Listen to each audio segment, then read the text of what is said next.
Sa panahon ngayon, mabilis kumalat ang balita, pero mas mabilis kumalat ang tsismis. Lalo na pagdating sa politika, ang isang maliit na ubo ng Pangulo ay ginagawan agad ng kwento na tila ba nasa bingit na siya ng kamatayan. Nitong mga nakaraang araw, naging mainit na usapin ang kalusugan ni Pangulong Bongbong Marcos.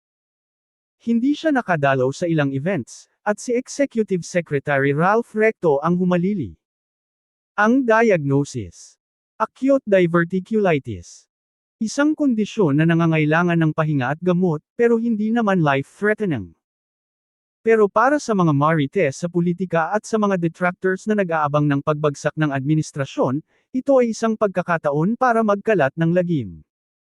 Sa isang mainit na press briefing sa Malacanang, nasaksihan ng bayan kung paano sinupalpal ng katotohanan ang mga kasinungalingan. Ito ang detalyadong ulat ng Bardagulan, ang resibo ng pagbabalik ni PBBM. Nagsimula ang tensyon nang humarap si Usec Claire Castro sa media. Ang layunin ay simple, magbigay ng update sa publiko.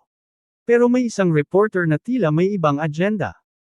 Ang tanong na puno ng mali siya sa halip na tanggapin ang opisyal na pahayag na nagpapahinga ang Pangulo, pilit na inuurirat ng reporter ang tungkol sa isang kumakalat na text message.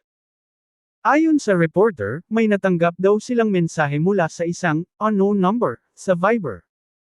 Ang laman: "The president's acute diverticulitis has deteriorated severely, showed clear signs of perforation, which could lead to a life-threatening complication."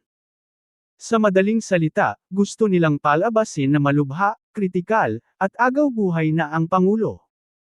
Hindi pinalampas ni Usec Castro ang ganitong klase ng journalism. Sa mahinahon pero madiing pananalita, binara niya ang reporter. "Anong source natin yan?" tanong ni Castro. Sagot ng reporter, "Unknown number po." Dito na binitawan ni Castro ang linyang tumatak sa lahat, kung unknown ang source niyan, malamang gumagawa ng kwento yan. Huwag natin masyadong paniwalaan ang mga kumakalat sa social media na hindi verified at walang ibang source. Isipin nyo, mga kababayan. Isang reporter, nagbabalita base sa text ng hindi kilalang tao. Ito ba ang klase ng balita na ibibigay natin sa taong bayan? Malinaw na ito ay gawa-gawa ng mga trolls o ng mga grupong gustong magdulot ng panic at instability sa bansa. Hindi pa nadala ang reporter. Sa ikalawang pagkakataon, sumirit ulit ito. Sabi niya, "Ma'am, yung kumalat po, ay galing sa isang doktor sa St. Luke's. Siguro naman po ay credible ito." Pero nang hamunan siya ni Usec Castro na pangalanan ang doktor, tumanggi ang reporter. For obvious reasons daw. Ang tanong ni Castro ay simple at diretso, siya po ba ang doktor ng Pangulo?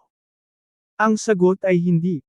Kaya naman sunog na sunog ang reporter nang sabihin ni Castro, "Hindi po tayo maaaring magbigay ng anumang opinyon kung hindi naman manggagaling mismo sa doktor ng Pangulo. Mas reliable po siguro kung mismo ang Pangulo ang nagsasabi kung ano ang kanyang nararamdaman." Ito ang problema sa ilang miyembro ng media ngayon. Mas pinaniniwalaan pa ang marites doctor, na hindi naman tumitingin sa pasyente, kaysa sa opisyal na pahayag ng palasyo. Kung talagang concerned sila sa bansa, hindi sila magkakalat ng unverified information na nagdudulot lang ng gulo. Samantala, muli ngang nasilayan ng mga tao si Pangulong Marcos at makikita ang sobrang pagpayat nito. Kaya naman, mas tumindi ang haka-hakaang, tila may malubha itong karamdaman.